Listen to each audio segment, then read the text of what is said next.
12:30 തസ്നി ബഷീറിന്റെ മൃതദേഹം കോളേജിൽ പൊതുദർശനത്തിന് വെച്ചത്. തസ്നിയുടെ മുഖം അവസാനവട്ടം കാണാനെത്തിയ സഹപാഠികളായ പല വിദ്യാർത്ഥിനികളും വിങ്ങിപ്പൊട്ടി.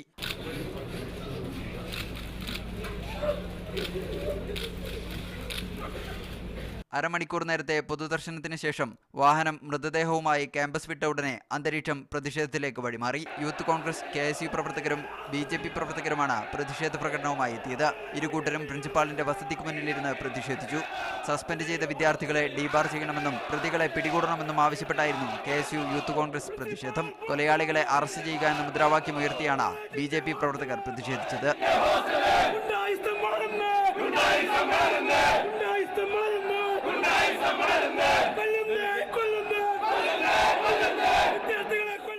രംഗം ശാന്തമായതോടെ സംഭവസ്ഥലത്തുണ്ടായ പോലീസ് മെൻസ് ഹോസ്റ്റലിലെത്തി റെയ്ഡ് നടത്തി.